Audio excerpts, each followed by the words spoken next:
and thank you for opening up the second day of this workshop. As he said, I am Alta Charo, and just so that you know where I am, Victor, I'm an independent consultant in biotechnology policy in Washington and a professor emerita of law and bioethics at the University of Wisconsin. I kind of know that you are now a free person. I'm free. So we're going to spend this first session this afternoon on looking how to integrate principles into governance. So we're looking at how to make this real. We've got three wonderful speakers. The first is David Winickoff. He is the head of the Working Party on Bio, Nano, and Converging Technology at the OECD in Europe. Then we have Jenny Reardon, who's a professor of sociology and director and founding director of the Science and Justice Center at UC Santa Cruz, followed by my co-chair for the CESTI committee, George Daly, who is the dean of the Harvard Medical School. So we'll start with David, please.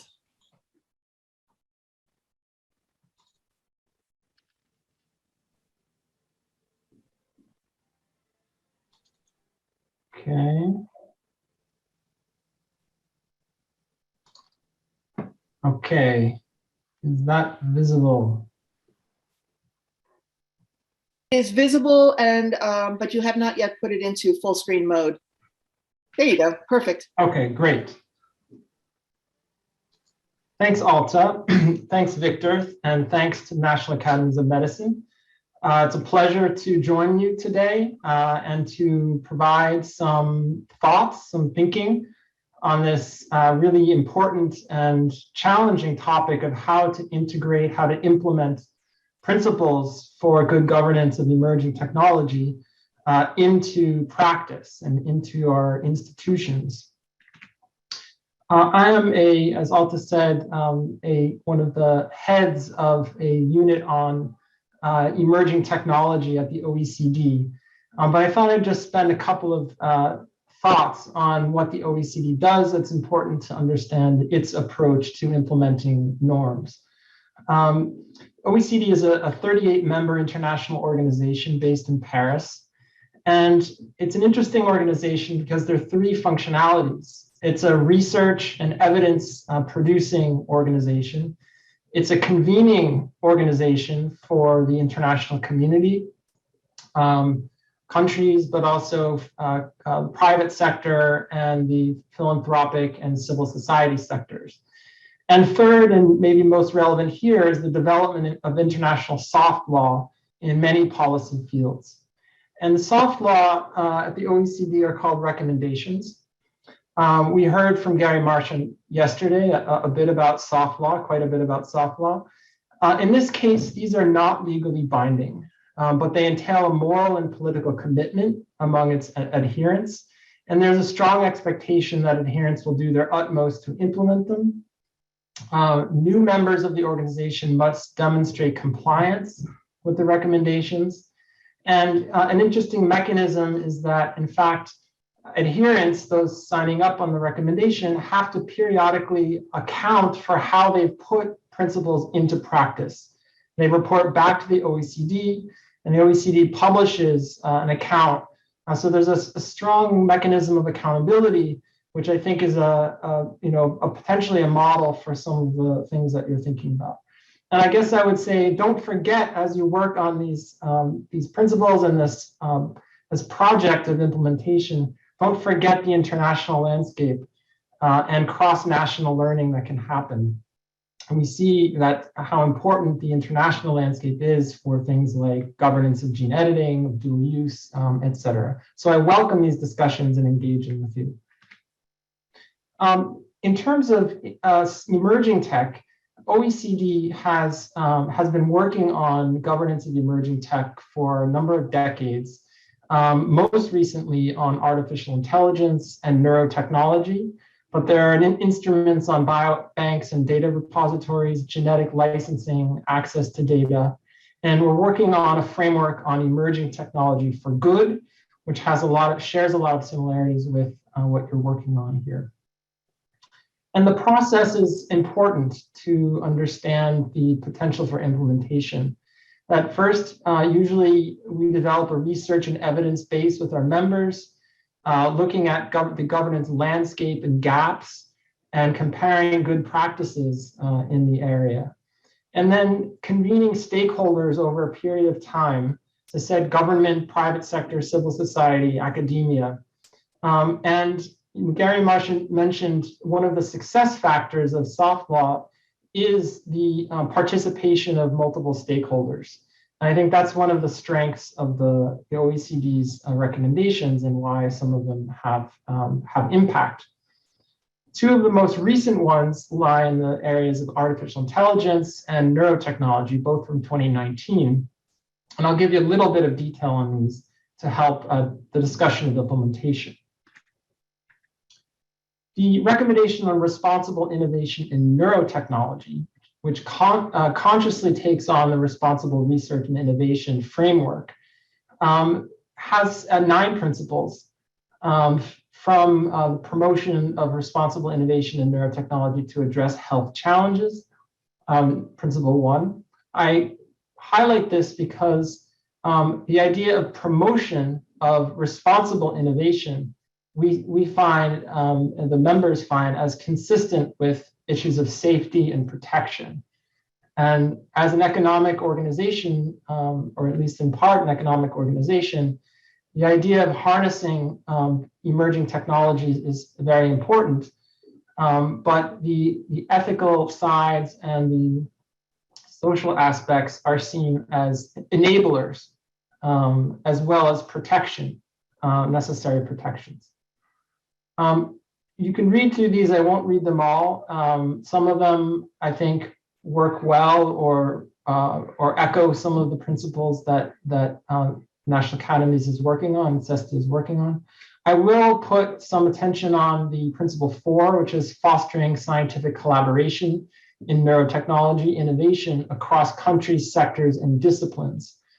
So this is really a key principle, and you can see it's scientific communities, but also public and private, and multidisciplinary approaches. So this slide is meant to illustrate the different levels that principles and policies can be discussed. At the top, we see the recommendation, number 4, foster scientific collaboration in neurotechnology innovation across countries, sectors, and disciplines. But then the section, in order to achieve this, relevant actors should, and then there are 4 more specific ideas: promote interdisciplinary research and development, where communities of scientists and engineers interact closely with social scientists and humanities communities, as well as with other user and other relevant groups, as an example. I won't read the others. So there are these 2 levels, the second being more of a true guidance, but they still don't get to a kind of the true mechanism and practices. And so a 3rd level at the OECD is what's called usually toolkits. I highlighted this one on water governance because the neurotech one is under development.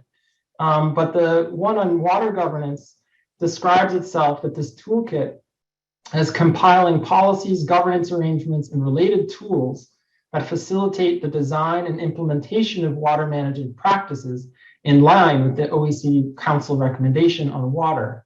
It's designed to inspire and support countries with either adhere to or considering adhering to or aim to converge towards the OECD standard. So there are 3 tiers here, moving down towards the more implementable ideas.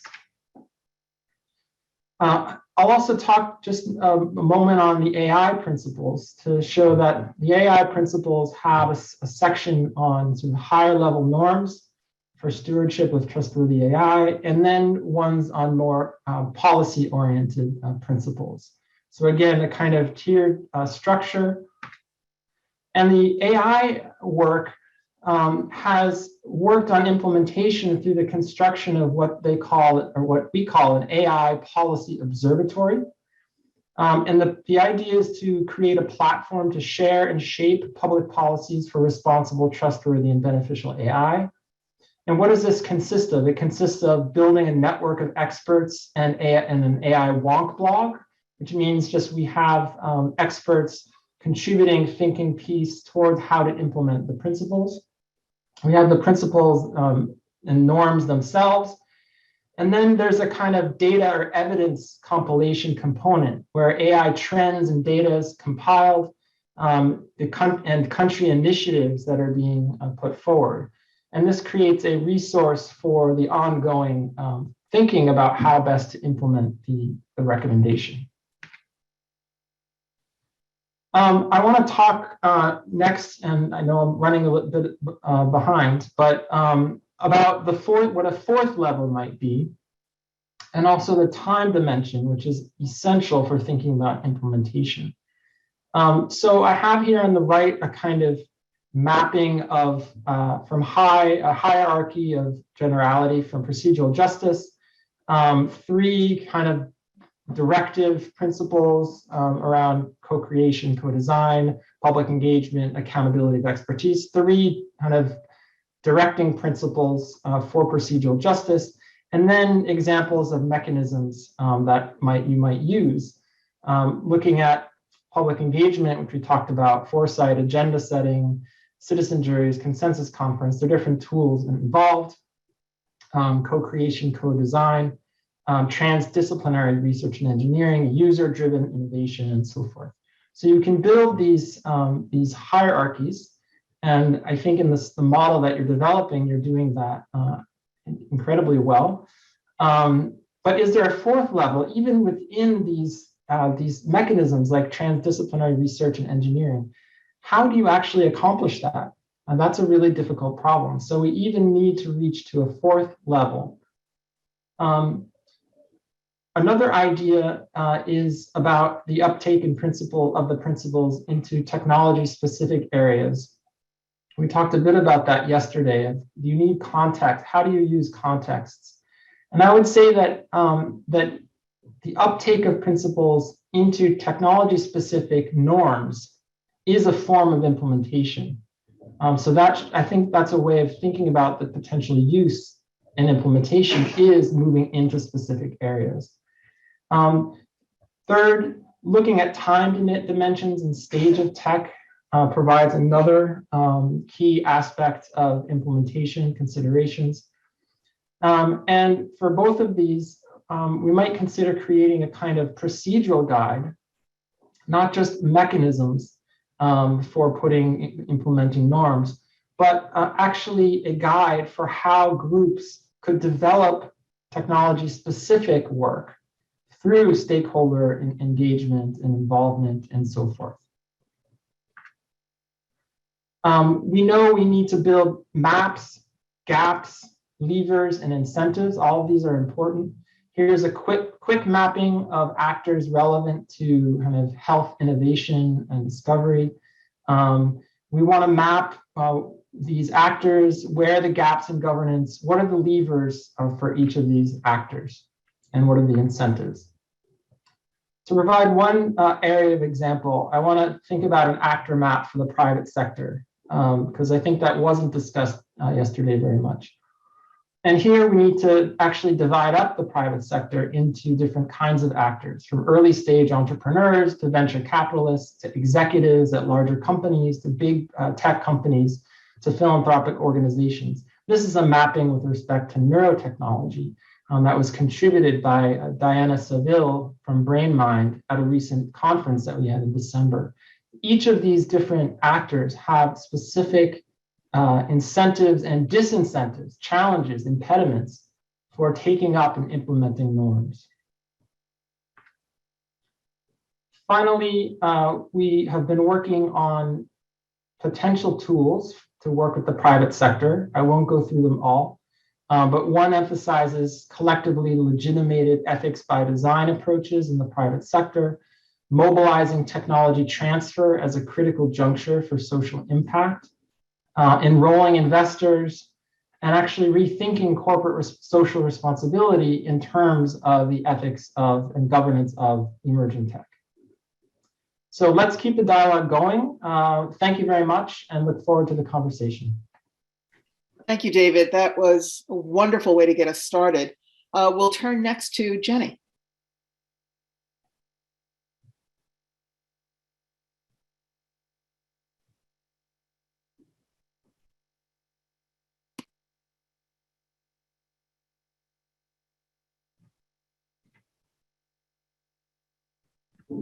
Okay, you see that? Hear me? Great. Yes, I just want to extend my thanks to the committee for organizing this and for the leadership of the Academy for taking on this topic. And I do think that the subject of this particular session is quite challenging, the transformation of the principles into practice. And I think it'll follow along nicely from David, because I think in some ways I'm going to be addressing your fourth level, David, so we'll see. So the other thing that I'm going to be focusing on is how to integrate the principle of justice into governance. So let me start at the kind of high level question of governance question, which is often who speaks, who can represent the emergent forms of science, technology, and medicine. And this has come up time and time and again over at least the 3 decades I've been working in this field. In particular, my focus has been genomics. And that was a new thing in the early 1990s, a new thing, a genome. So who speaks for the new things that these emergent forms of science and technology and medicine spawn, and who can authorize doing anything with them, like a genome? So we come to the question of who can speak for the human genome, a question that came up in a lot of the case studies that I looked at in this last book of mine, who can speak for the human genome. And I just want to address one case to ground this in something practical. When the human genome actually just now announced it was finally completely sequenced, but when it was, the draft was announced in 2000 at the turn of the millennium, a lot of people became interested in that question of diversity. And so who can speak for the human genome? We have one human genome, but the idea was we need a diversity of genomes. And so who are the diverse people? So diverse people should speak for the human genome and should be represented within this most important map that we're creating, that will create the foundation for a new kind of medicine. And the question quickly became, well, who are these diverse people going to be? So we might embrace the principle of diversity, but how in practice do we enact that? And so who in practice, what do we mean by diverse? Very early on, an attention turned to people on the continent of Africa because of the Out of Africa theory. But because of some early controversies, there was concerns about going to Africa and collecting samples on the continent of Africa. And so at the turn of the millennium, there was an effort to collect samples in the United States from African Americans at Tuskegee, and with Tuskegee University taking the lead. And I just want to use this example here just for a minute. This is a meeting that was organized, Plain Talk About the Human Genome Project, turn of the millennium. And there was an effort going on here at Tuskegee. President Clinton had just apologized for the Tuskegee syphilis study. They were getting a bioethics center going there. And one of the bioethicists had brought a project to try to include the voices of diverse people in policy decisions about genomics. Well, they hit a problem, which was that a lot of people said, why? Why would we want to speak about human genomics? And they had a hard time recruiting people actually to be a part of the community consultations that they wanted to do. And they were asking, what do you mean by speak? What kind of role would that have? Would we just be legitimating this area of research? And they also expressed this concern. This is just a quote from research that I did from one of the bioethicists working on this project. This town has no healthcare. That would be Tuskegee at the time. In all of this sophistication and stuff, we have no 24-hour healthcare facility. We have no hospital. It's a half an hour to any hospital or any acute care facility. So you're well dead by the time you get there. So the argument is one that many of us heard time and time again: without basic healthcare, why an interest in genomics? And so there was resistance to the idea of, this principle that everyone thought was a good, or many in the bioethics community thought was a good idea. And there was another notion of we need to create an informed citizenry that can inform, our governance of genomics. But then the questions came up, well, informed about what? And, from the perspective of some of these people living in Macon County at the time, where Tuskegee is, Would you understand, are you informed about the fact that the hospital, which I use this image here from Tony Hooker, this is the John A. Andrew Hospital, how it looked actually when I was doing my research there in 2000. This hospital had been closed about a decade earlier. And this was a hospital in which the Tuskegee syphilis experiment was partially administered out of. But it also was an important hospital serving the local community, and it had closed. And so the question is, informed about what? So there was a lot of challenges to these principles: informed consent, participation, et cetera. And I just want to introduce this.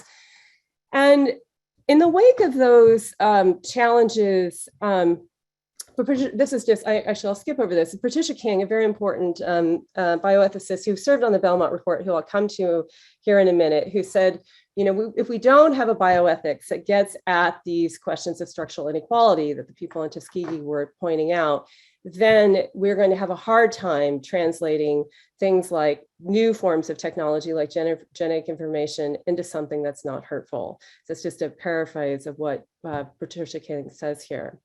And in the wake of these critiques, many of us, including myself, limits of these tools of liberal frameworks of governance, of informed consent, inclusion, representation, and participation, started thinking about the principle that actually was in the Belmont report of justice. And there was this turn towards justice that Alondra Nelson has been really taking a leadership role in her role as director of the Office of Science and Technology Policy. Before Alondra went to OSTP, she and I were working on an initiative to place justice at the heart of bioethics. And I want to say just a little bit about that, as well as a practical initiative on how to translate that into policy.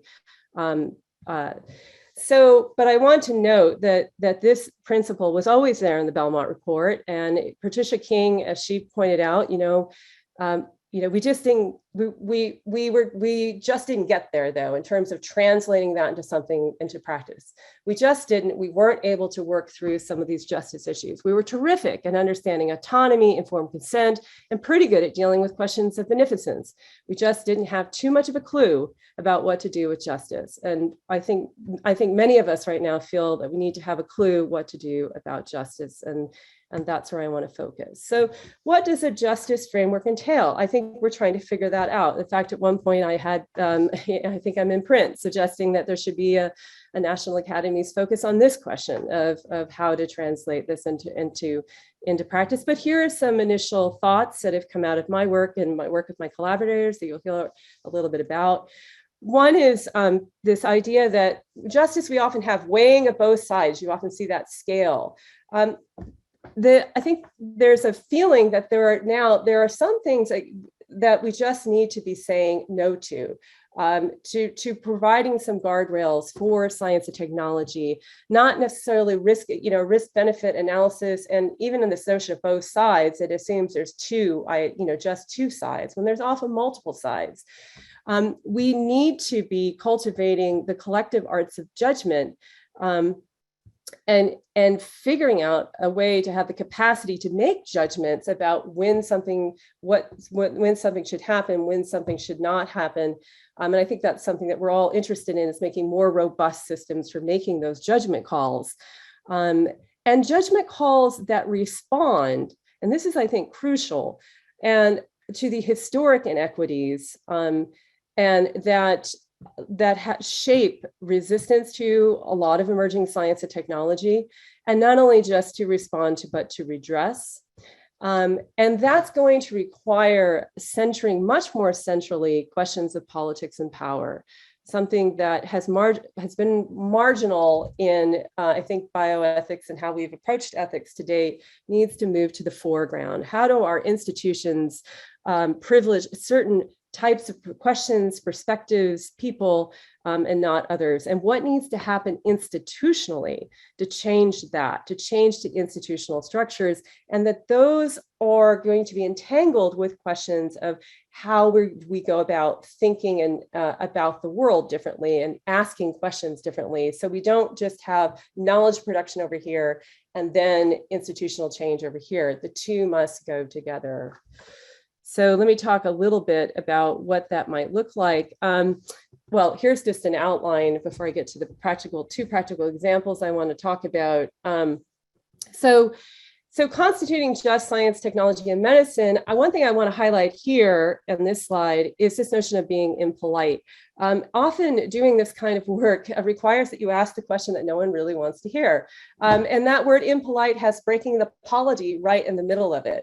So some of this has to do with figuring out how we actually make some more radical changes than we have in the past and ask the questions that are often not so popular, and I'll get to a few here in a minute, to work across sectors in a way that does create science, technology, and medicine that represents and serves a more diverse set of lives. So that will involve, even if you just want to go back to a Rawlsian perspective on justice, going back to first principles. For Rawls, justice comes up when you are asking questions about the first virtues of governance. Justice also comes up when you think the system is broken and people argue it's unjust. So I think it requires that we go back and think about first principles of research governance, which is not to say that things like informed consent are no longer important. They are, but maybe we need to center for a while a different set of principles. So we also need to ask constitutional questions like, what do we mean by our research categories? What do we mean by diversity when we talk about diversity? What does a category, we're still struggling with this in genomics, the category problem. After now 25 years of studying this area, we still have not solved that problem. And partly because I think we haven't built into our notion of science that we have to, from the very beginning, be asking ourselves, why are we choosing this category? Who does it serve? And what goals will it lead to?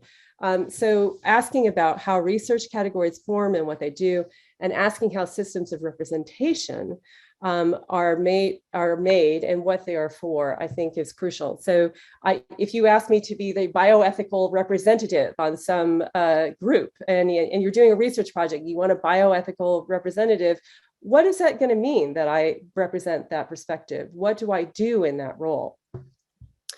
Okay, for a couple of concrete examples here, I want to first turn to, this is an example of asking an impolite question. In genomics, many of you will know the Bermuda principles. It was a celebrated principle that allowed the human genome to be sequenced, the idea that we share our data. And David, to your point about international point, this is a norm of international cooperation, that we're open with our data. And it is important that we continue to embrace open data, but it's also important that for every open, there's also an enclosure, that we are creating doors for who gets into those open data realms. And sometimes those are for good reason. We don't always want our data circulating freely. We need to be asking who has access to the data and for what purposes. And sometimes we want to control that data. And for example, and I want to call out this work by Indigenous scientists, and many of them genome scientists, most of them working in the biomedical sector, who were establishing this native biodata consortium, on which they actually have a building in South Dakota where they are keeping the samples. So this is a new institutional form where Native and Indigenous peoples are saying, it's important for building trust in our communities that our communities keep physical control of these samples. It's not that we're against genomic research. It is that because of historic reasons and reasons in the present, we need to have physical control of this. So I want to highlight their effort. The final example that I want to talk about is a initiative that I am involved with.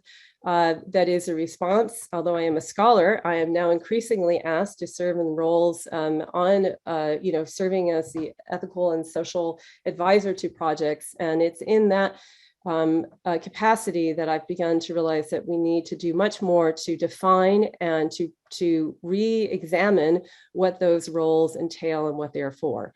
So leadership in the equitable and ethical design of science, technology, engineering, and medicine, a lead initiative, it's just been started. It's a multi-university consortium. And I'll list the participants here in a minute. And our goal is to clarify, review, and revitalize the roles and values of engaging scholars in the social sciences, humanities, and arts in STEM research, and to transform the power structures that organize research to ensure that a concern for justice and equity are integrated into the very conceptual foundations of research.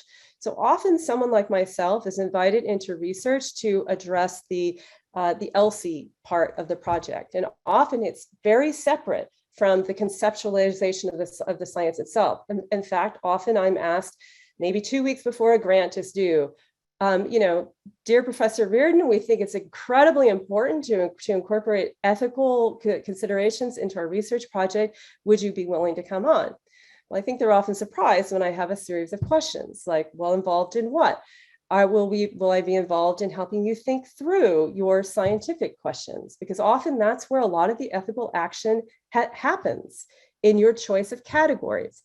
You want to represent the diversity of you're doing brain research and you're interested in having a diversity of brain tissues represented.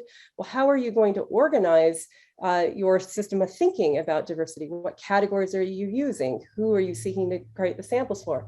Well, that often pushes them into a domain of, well, we don't have time for that right now. We got to get this grant in right now. But if you sign on, we will look at that. So what LEAD is saying is, no, we need to come up with a set of practices whereby we don't have this type of add ethics at the end and too late. What are the specific practices that can get us to a better place? I'm just going to just briefly put these up. I want to get to the practices because I think that's where the meat of it is. But we're going back and asking some fundamental questions about, should it even be someone like myself who represents these ELSI issues? Should there be members of affected communities, social scientists? Who represents ELSI? What counts as an ELSI issue, ethical, legal, social implications issue? And now increasingly, diversity, equity, inclusion is being attached to ELSI in ways that we need to think about, I think, much more concretely and carefully. I want to end here with talking to you a little bit about the LEAD process. We're going to be looking at case studies, starting with case studies in genomics, neurosciences, AI, looking at what's gone right, what's gone wrong, what can we learn from them, much like what's been happening with the CESTI panel. But the thing I want to highlight here is we want to learn from the past what hasn't worked, what has worked, to create clear practical steps to more just and equitable STS. And we've had a lot of conversations amongst ourselves about whether or not we should have a checklist. Like, for example, that we could give to put out, to publish for the research community. Here's how to integrate a concern for ethics and justice, in particular, into research. And we have come down on saying, yes, we would like to do that, much in the way that the LEAD principles for designing of energy and environmentally efficient buildings has happened. And did you do a community engagement before you started building your building? Where did you source your building materials from? We think, and what we're looking at is how to adapt this type of approach of benchmarks, of practical things into the design of science, technology, and engineering. So, and we do intend to have an international meeting to discuss, debate, and further revise the practices that we come up with, and then to publish and distribute to scientific professional societies. And we don't imagine this will happen overnight. This is the first year of this, but many of us feel, and these are just a list of the folks involved, that the time is right to step back and rethink how we've been doing this work. And I'm happy to talk about more of the concrete details of this in the discussion, but I'll wrap up here. Thank you. That was wonderful, Jenny. Really appreciate it. I want to remind everybody who's listening that we have a Q&A function, so you should feel free to send questions to our speakers. But before we get to those questions, we'll have our third speaker for this panel, George Daly. George? Thank you very much. Let me pull my slides up and start my slideshow.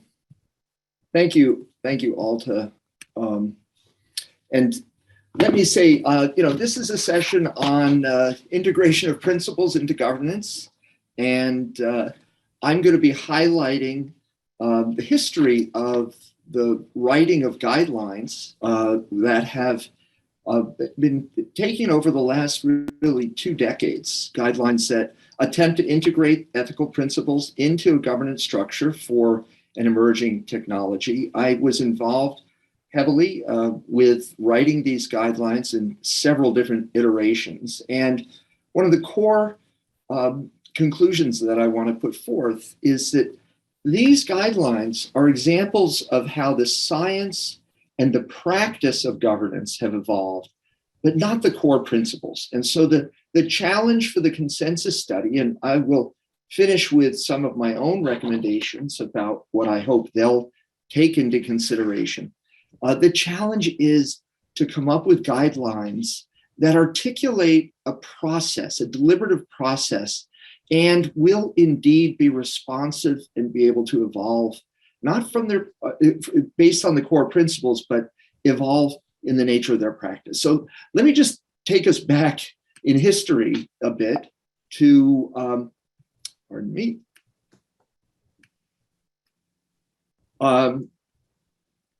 to the late 90s, when the technology of reproductive cloning and the isolation of human embryonic stem cells were announced. And this really startled many, many people. And it led to a national political debate about the nature of the human embryo and whether it actually was a form of personhood and whether it should be protected, and the prospects of applying this technology in ways that might lead to things like human cloning and the manipulation of the genetics of babies.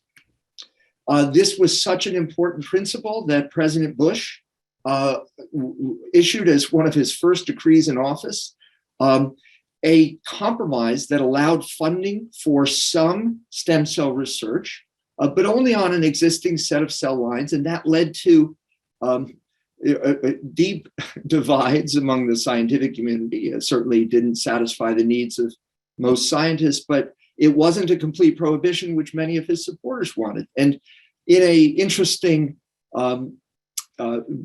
message from the head of the Institutional Review Board at Boston Children's Hospital, I was given the following bumper sticker, which was support stem cell research, grow Bush a brain. So in response to this, the National Academy here in the United States issued a series of guidelines in an attempt to define a system of governance that would be acceptable to the public.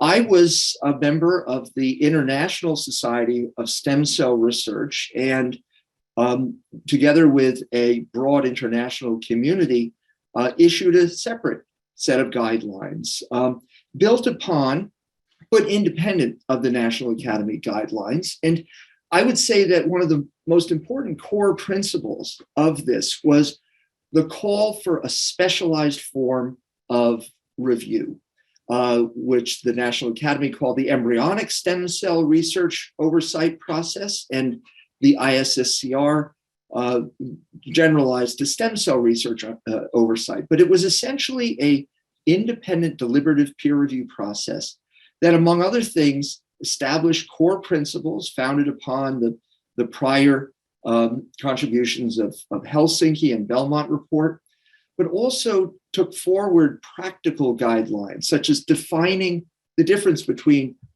permissible and impermissible research, certain professional standards of conduct, and then speaking out against the premature clinical translation. And indeed, within 2 years, the ISSCR had come forward with yet another set of guidelines, now specifically aimed at understanding the impact of this emerging technology on patient care.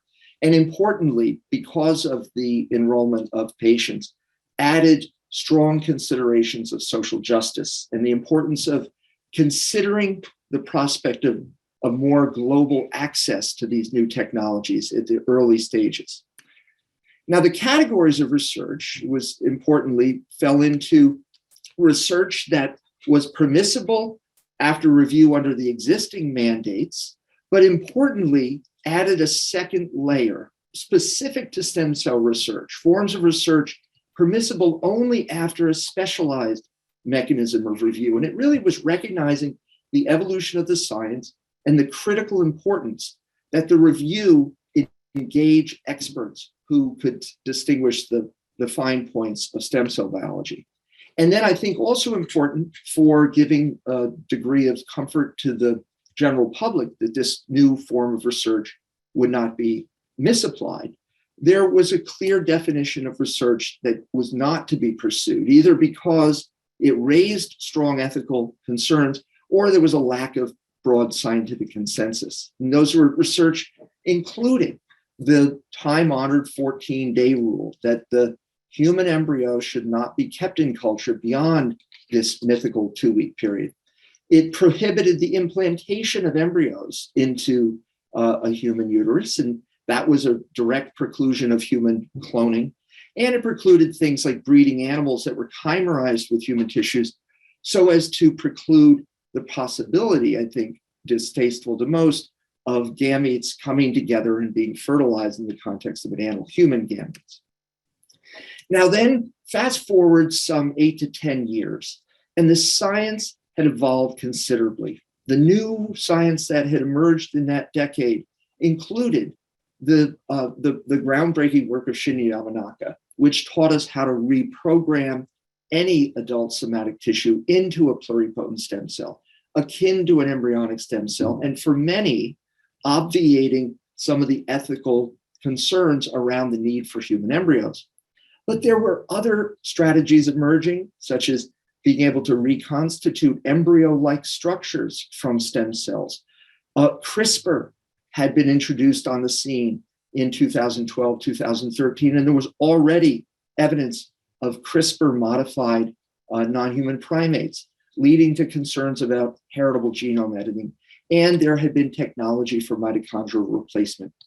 So the new guidelines, updated for 2016, broadened the governance structure to include not just embryonic stem cell research, but the broader categories of embryo research so that it would encompass the likes of mitochondrial replacement and heritable genome editing. It was also an answer to a broad international appeal that these guidelines be more prescriptive of actual activity. So indeed, the attempt was made to write guidelines that would be, in fact, more definitive of the procedures and practices of local research oversight.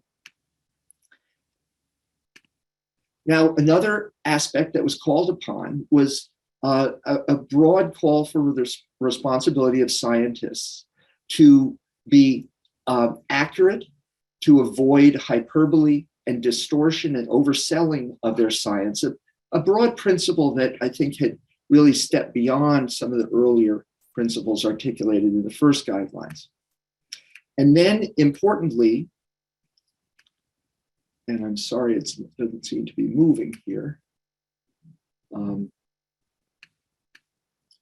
In 2021, just last year, the most recent new emergence of yet again an updated set of guidelines. Again, because of the very, very rapid pace of science, the new considerations included even more elaborate stem cell-based embryo models, the creation of chimeric animals, organoids, a new form of highly integrated structure that even in the case of brain organoids seem to be able to carry neural activity. And the range of new imperatives also led to a call again for more practical guidelines. And indeed, among the many changes was a broader separation into various categories of research, including, importantly, again, review by a specialized oversight process. And probably the most dramatic change of the 2021 guidelines was the call for a new permissivity for certain types of embryo research. It had become very clear that a tremendous amount of valuable science could be gleaned by studying embryos that were actually kept in culture beyond that 14-day stage, and the fact that embryo models had emerged in such a way that the whole timing from conception to 14 days had been thrown into array. So indeed, what the new guidelines specified is that this is now a reviewable and potentially permissible form of research. But again, it also called for very broad public engagement and the hope for the assent of the public before actually launching this type of research. So let me just then refer to the CESTI framework in a slide that was shown by Deborah Matthews yesterday. And I want to emphasize that the core principles on which the CESTI committee agreed, including justice, autonomy, fairness, collective good, and individual good, I think are core principles that undergirded essentially each of these iterations of the ISSCR guidelines. And indeed, in this second layer here, these principles are really translated into sort of deeper and more practical applications to the nature of science, including a commitment to rigorous science, various mechanisms for resolving tensions, the fact that these principles would have to have a reasonable risk and benefit and invoke protections of the individual. But the challenge for the consensus study going forward is going to be how to actually write a framework which dictates how these principles are going to be translated into practice. And the framework that we had built over the several iterations of the ISSCR guidelines, I think teaches us how difficult it is, but it is certainly a strategy and an attempt to aspire to. So let me finish with a few recommendations, and I look forward to some discussion here. But stem cell science and stem cell governance over the last 2 decades have evolved considerably, but the undergirding ethical principles have not. However, I will say that more transformative change is on the way. We already see that there's tremendous progress in being able to generate human gametes in vitro. There's progress in being able to gestate embryos and fetuses outside the womb. A lamb, for instance, gestated and brought to term in an artificial uterus, if you will. Variations and tremendous transformation in synthetic biology, efforts to extend human lifespan, the mind-machine interface, and more. It calls for a very, very timely consensus study to try to write these principles, the principles of justice, autonomy, fairness, collective and individual good, into a document that can be practiced. And I just will finish with the sense that I hope the consensus study will write something where the aspiration is that the governance should be anticipatory rather than reactive. That we have to expect that whether you're an entrepreneur or a scientist, that you have to defer to the principle and the importance of independent review and oversight. One has to have a humility and a receptivity to that oversight, and one has to acknowledge and manage the prospects of conflicts of interest in that review. There's a broad imperative for public engagement. It's important that the public understand and reasonably assent to the practice of new technology if we ever hope that the public is actually going to realize the benefit and accept that new technology. Transparency includes a responsibility to communicate, and this has come up often in the pharmaceutical industry as to whether or not we have adequate access to negative data, not just positive data. And then I would say that the original inclusion of permissible and impermissible science was an important part of all of the ISSCR principles and an important principle for international coordination. And I'm sorry if people can't see these last ones, I can't see them, but the important consideration for the consensus study to think about mechanisms of regulation.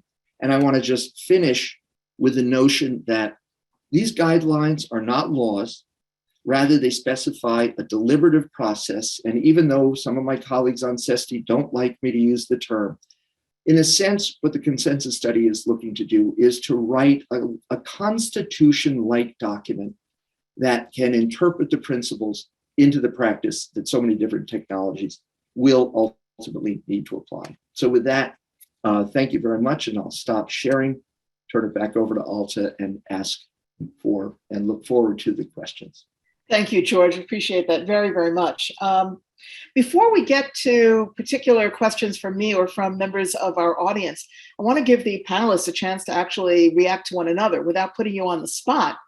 If there are any reactions you have to each other's presentations, we'd be very interested in hearing those. So let me turn to Jenny and David first and see if there's anything that came to mind as you were listening that you want to make sure that we don't forget in the conversation. Well, just the last comment. Oh, go ahead.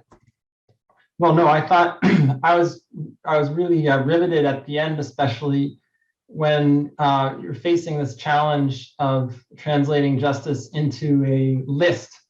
And as bioethicists are trained, or especially in STS like you and me, we have been suspicious about checklists that are the ethical checklists for the scientists, because we know sometimes they're just an ad hoc thing or done pro forma.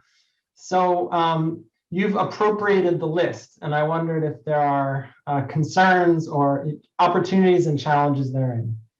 No, absolutely. And we've had a very robust conversation about that. And you can imagine some people for it, some people against it. But I think, I'm sure when we create the list, we will also describe the spirit of the list. But our thought was we do need to give practical guidance to our colleagues who we work with. And a lot of how, whether or not a principle like justice gets translated into research it comes down to mundane issues like, did you consult with the right people in an appropriate amount of time beforehand so that you were able to actually take on the insights that they had and address what they had to say? That maybe that just means that on the checklist, some concrete like suggestions for a timeline, like, do not, well, I mean, I could put it in the negative or I could put it in the positive, but the negative would be do not approach anyone 2 weeks before a grant comes in. But we could also put that in the positive. And I think we're going to be thinking long and hard about questions about temporality of research and practical things you can do so that the temporality research, Isabel Stengers, as you might know, has this notion of slow science. And whenever you say that to a scientist or engineer, like, oh my gosh, no, not slow, we want fast because, innovation must come or people will die. But often slowing down means going faster, because we have seen too many times where forging ahead means that somebody does something that they shouldn't have done, and then the research area gets shut down. So that's just one concrete thing that might be on the list around a timeline on when things ought to happen. And I do think that I'm in favor of the checklist now. I'm not sure that I was to begin with, but I like having a set of things, practical things that my colleagues can do, and also to describe in clear language why those things ought to be done. So, and I guess the other thing I would say, and maybe David, you also have thoughts about this, is George really interested in the living constitution idea. And I think one of the places where a lot of us align is in the sense that we do need a document to define some principles that are actionable so that the person with the most money doesn't come in and determine the future of science. I mean, I think, we're living in an age of philanthropic capitalism, where if I have $1 billion, I get to write a check, and then my university might create a whole building devoted to an area, and then they might even allow that person who wrote a check to start deciding things about what goes in the building. And I think a lot of members of the community, all of us probably can align around a sense that the person with the most money should not be determining the future of science. And I'd be really interested in people's thoughts about that. So we're beginning to get some people with hands up. I want to give George a chance to react because I saw him. Excuse me? Yes, I would love to react. I mean, Jenny, just I would love to come back to your issue about who sets the agenda in science, but I wanted to highlight and really applaud your advocacy for embedding LC considerations actually into the research design process. I think, as you mentioned, all too often, the idea of justice considerations, ethical considerations comes into science as an afterthought, as part of the responsibility for obtaining institutional review, perhaps. But I was very, very moved by efforts at Harvard by Barbara Gross, one of our computer scientists, and Alison Simmons, a philosopher and ethicist, to actually come together and embed ethics and ethical principles into the computer science curriculum for the undergraduates, which is one of the fastest growing concentrations at Harvard. I think that's the right strategy. And I think we need to imagine a mechanism for changing both the educational and research cultures so that these considerations aren't afterthoughts, but are actually built into the design at its foundation. Thanks, George. We have 4 people with hands up: Keith Welu, then Ken Oy, Victor Zhao, and Keith Yamamoto. And I want to remind members of the audience they are free to use the Q&A function, and we will pass those questions along to our speakers. Keith Welu. Yeah, thanks. Thanks for the terrific presentations. I'm actually trying to marry George Daly's presentation with Jenny Reardon's and learn from both the ISSCR and the LEAD initiative. What struck me as interesting about the ISSCR example is the guidelines seem to be about drawing a sharp line between what science should be pursued and what science should not be pursued. And whereas Professor Reardon's presentation focused on when science is being pursued, how do you integrate ideas about justice early in the process? So I'm not trying to start an argument between you two, but it struck me that we were talking about different kinds of principles. One set of principles were a kind of a strict line for what practices should and should not, which strikes me as an easier in practice kind of intervention. And a much harder question is, how do you ensure that certain principles of ethics are woven into? So the question back to Professor Daly would be, in the practice of stem cell science, do you see a kind of a robust integrating of these principles of justice, or is it just at the level of guidelines for which kinds of practice should and should not be pursued? That was my question. I could address that first and then turn it over to Jenny. So I perhaps left you with the impression, Keith, that sort of this bright line between permissible and impermissible was a greater thrust of the guidelines than it really is. The major thrust of the guidelines, I think, is the principle for defining a review process. And the vast majority of stem cell research in its early days was subject to that review process. And there was really only a very small and narrow swath of highly fringe research that was considered impermissible. And I think that was a really important statement at the time. Now, what has evolved over the last 20 years is, as the science has evolved, the governance and sort of what aspects of that science fall under, everyday work that no longer requires review, versus the sort of emerging technologies, which now in a new way fall under this review process. So I think we really tried to put the emphasis on the deliberative. But please think deeply as to whether or not that deliberative process has as its goal the preclusion of certain work based on the principle that it either lacks ethical lacks either broad scientific consensus or is so ethically problematic as it should be excluded.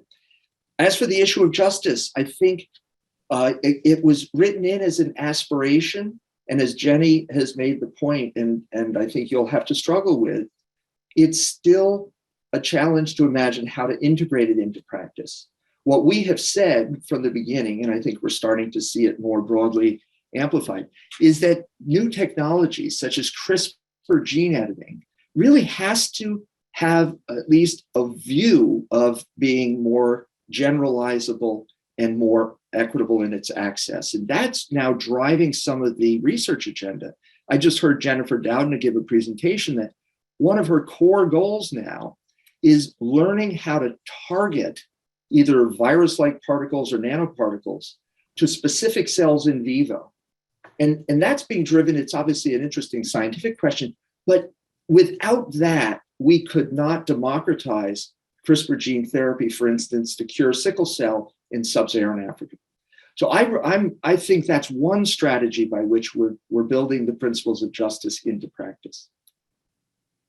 We're going to turn next to Ken Oy. Then we've got a question coming in from the audience, followed by Victor and Keith Yamamoto. And we have about 15 minutes left, just to let everybody kind of know what kind of time frame we're on. Ken?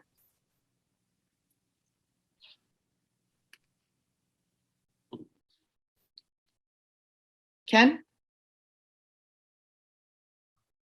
Well, that's unfortunate. We can't hear you. Later. Oh, no, you just came through. Try again. I did. Okay. Question that goes to Jenny, and then with a follow-up to George and to David. To Jenny first. We've all been in the situation of that 2 weeks before the grant is due, hey, we need to get the ethics in, or we need to get the broader implications in. A quick note that there are advantages to saying yes, even though it is weird and unpleasant. And I say yes because in conditions and circumstances like Sinberg and many others, following up, the associations and relations that develop over time. And a deeper probing of the issues that are unrecognized at the beginning often do take place. I'm not arguing that that's the best way of doing it, but it often is the only way of doing it, to have the development of ties between communities that normally don't talk to each other enough. A quick comment to George and to David.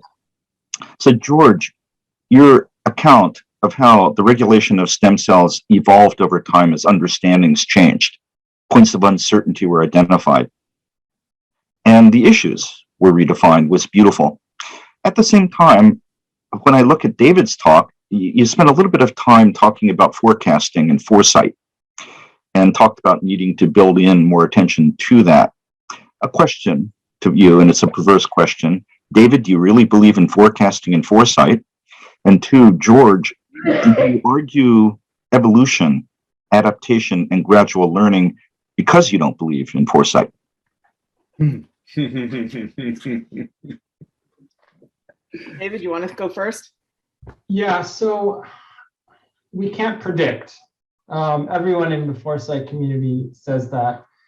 But we can kind of explore certain intuitions and certain, on the basis of the past, certain plausible pathways of technology as a way of examining and making anticipatory decisions, for spotting issues, seeing where there might be governance issues down the pike, and doing a range of things like public engagement or establishing National Academies boards or anything in a way that anticipates them. So I think there's a real role for anticipatory governance, but we should be humble. We should have humility about our ability to predict the course of technology.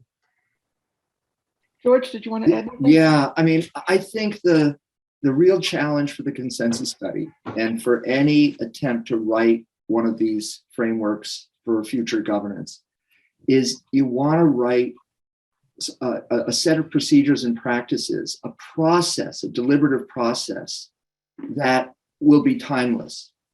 And if it's founded on strong principles and the process is articulated in a rigorous way, it should be able to live and grow and evolve and not necessarily need to predict the future.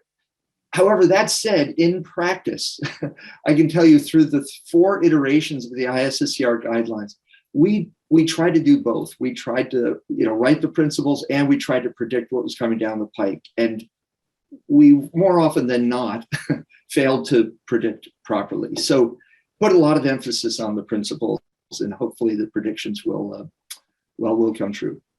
I want to turn to Jenny next, but I'm going to take advantage of being the moderator to just say one thing in response to what George just said. If you take a look at that CESTI chart that George had shown, it divides the topics into how policy is made and then what kind of policies are you trying to adopt.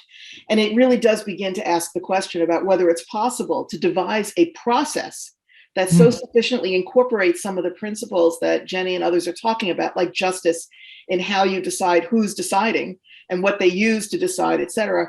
Can you rely more on that to trust that over time it will come out with good policy outcomes? Or do you need to also be very directive about the actual policy outcomes?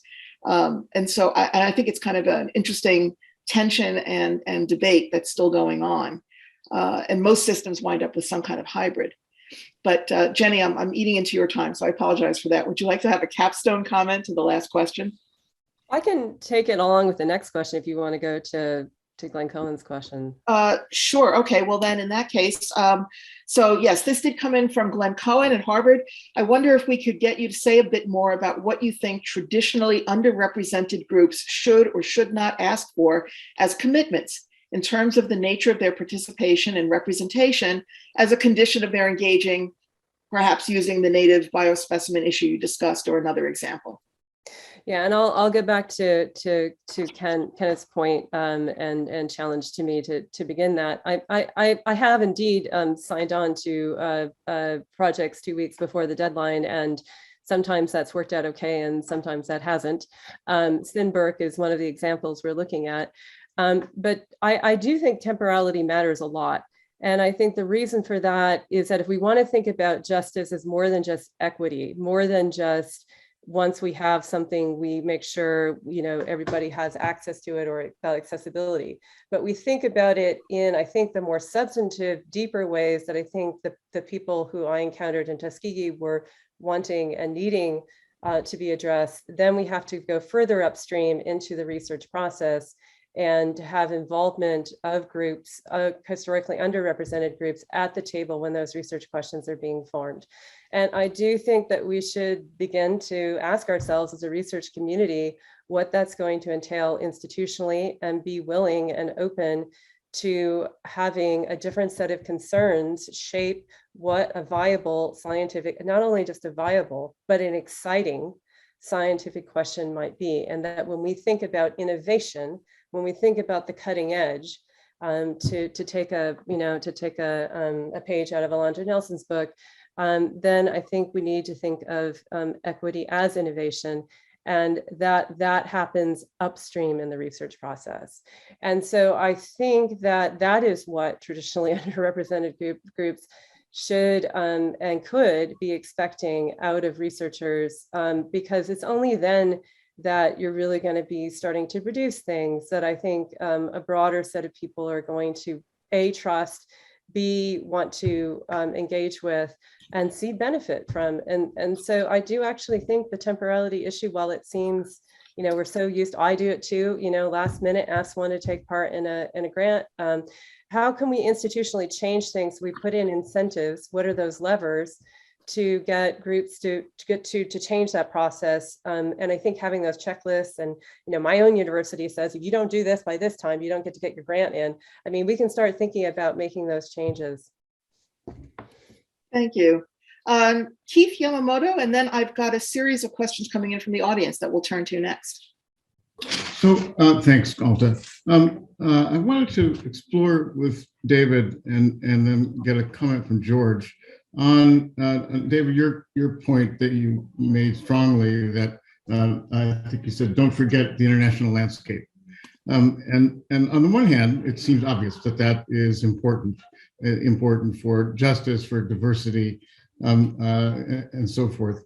But what I'm thinking of when I'm framing my question is that George pointed out that the first stem cell guidelines actually came up from two groups, the National Academies and from ISSTR. And I was associated with the National Academies group, not as a member actually, but I was chair of the Board of Life Sciences at the time, helped recruit Alta to co-chair it. And I remember the struggle that group went through when I was involved in some of those conversations on offline, and thinking about whether they should try to generate guidelines that would be really U.S. focused or more broadly international. And the tilt came down to the former and was made for what seemed like a practical reason. And that is that, the U.S. was at this interesting George Bush stage, so the federal government didn't have a direct hand in this. The investigators were really reaching out for some guidance, and it felt that simpler, more direct and straightforward recommendations could be made if we kept things limited to the U.S.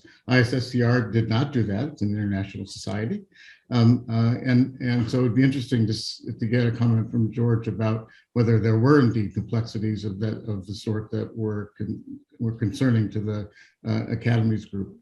But what I particularly want to get David and George to comment on is whether expanding to this international scope, which has obvious attractions, as I said, in terms of addressing diversity and equity and other elements of ethics, is something that is liberating in the sense that we are unleashed from the biases that we carry from being immersed in the American system and culture, or instead complicating in ways of attempting to accommodate differences in cultures and practices and policies and governments rather, that could end up diluting the strength of recommendations. And I could see things moving in either way, and I just would love to get your thoughts about that. Well, it's a great question, and I don't think there's an easy answer. I think there's a basic problem with taking a national, or let's say local approach to ethics or governance of something that spills over boundaries, that is in some ways universal or multilateral or global in nature, like science and technology. So there's an issue of efficacy. Can you actually effectively govern what you want to govern if you take a more local perspective? But the complexities and difficulties start to ramify as you start to think about multi-level governance and how the systems would actually fit together.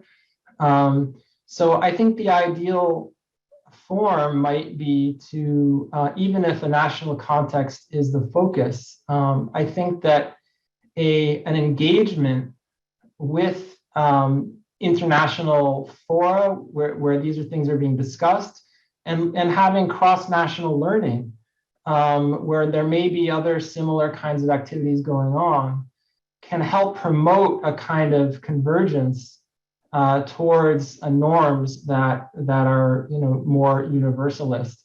And that could be led by the scientific community. So I think with ISSCR, this is a global scientific community that got together and managed to set up standards for science. I think when we're talking about things like how the private sector will be governed, I think we're not going to effectively do the work we need to do, taking a kind of jurisdictional, a more local jurisdictional approach. We've got two questions from the audience that are actually quite closely related to what was just being discussed. I want to highlight them so that you can add to this, and then we'll take one more from the audience, specifically about the role of social scientists. But the two that came in that were also about kind of transnational and international considerations. One asked about whether in this kind of multilateral situation with multiple philosophies and cultural frames of reference and different codes of ethics, whether they can or have to be reconciled in some way, and how they might actually wind up being in conflict sometimes with some of the private or even military codes. And then the second person had wanted to highlight the question of how to ensure some more egalitarian and diverse population of voices in these international forums, where having the resources to insert yourself may require that you come from well-resourced countries or be personally wealthy and such. And so how do you get a better kind of representational pattern in these international settings? So let me open it up with both those questions to the entire panel. Let me quickly address Keith, and I'm so glad that he raised that point. And Keith is correct in that and you'll face it again in the consensus study, is like, who is the audience? Who's the target audience for the governance framework that you're going to compose? And I think we in the international society felt that there, in many of our international constituents, wanted sort of a separate adjudication of the principles. And even though the guidelines ended up being very, very similar, there were subtle differences that allowed for different jurisdictions to decide differently, say for around egg donation and the like. And I think part of the challenge in going from a local or regional, as David was saying, to a more international, is that you have to fundamentally defer to local practices, whether they be laws or cultures or what have you. And yet I don't think that should stand in the way of our trying to work towards a more sort of uniform or homogenized, if you will, set of governance principles. If the underlying core foundational principles are strong enough, we should ultimately be able to evolve towards a single global standard, but that may be way too aspirational. Jenny and David, very quickly, because I know we're coming up toward the end of our time here. Any thoughts you want to add? Well, I think forum really matters. And one problem in global governance is there's the ability to forum shop in how and where and how you promote international or global standards. This is just a general problem in global governance, made or enhanced by the fact that we're talking about biology, people's lives, health, and so forth. Now, different fora can be sort of are more democratic for different populations than others. But the idea of forum shopping and the level of democratic accountability, that applies also to questions of who promotes principles at the national level and local level. So I think there's some fundamental questions about how you promote the procedures and procedural justice around the development of these norms, and there's no perfect solution. Jenny, I want to give you the absolute last word with a question that was asked and sort of answered, but not completely, because it was answered privately offline there. And it had to do with this question about the power dynamic between scientists who tend to lead and social scientists, bioethicists, et cetera, who are perceived as along for the ride. And the question really was, can and should funders or others think about turning the dynamic on its head? And should there be an earlier role for social science or humanities people in shaping these research questions? And I figured that was right up your alley. Oh, I thought that was a great question. That's red meat. I really appreciated that question from Cinnamon Bloss, and I love the suggestion at end that maybe ethicists and social scientists should be, assuming different leadership roles and projects focused on tech development and recruiting the tech developer scientists to participate rather than the other way around, which I thought was, I'll be thinking about that. So thank you for that idea. Certainly LEAD has been trying to engage funders early on in this process. And we see it as critical that whatever we come up with, that funders be willing to adopt. So program officers at both public and private foundations, and we see that as part of the outreach that we need to do. So yes, that's exactly what we intend to be doing, is creating some kind of roadmap for institutional change that is tied to funding. Because the other thing that happens is that often I'm asked to be taken to take part in something, and I'm told that there's no money attached to it, that it should be the prestige alone that that I should be coming onto these projects for. And prestige does not get things done. I'm going to tell you, you actually, there is something to the comment that a budget shows you where your values are. And I do think being involved at that level of budgets, informing of budgets and what money can go to what, is another thing we need to look at. And just one final thought about the international, I think sovereignty, I want to bring that concept into the play here, because I think it's important when we're thinking about governance, respect of sovereignty. And I think with Native peoples, this has been an issue, important, and it might help address the question that Kaushik was talking about, because he's right to point out that governments in the South often have much more robust statements about research and what can and can't be done. Respecting those, respecting that is important, but dealing with the problem of the forum shopping that David talked about. So I think that's something that I hope, maybe that the committee can take on. This is easier in genomics when a field like genomics depends on representation broadly, but I'll leave it there. Thank you very much. Thank you, David Winickoff, Jenny Reardon, George Daly. Thank you to the audience for their patience. We stole some time from the next session. I apologize, but I'm going to turn it over to Deborah Matthews. Thanks again, everybody.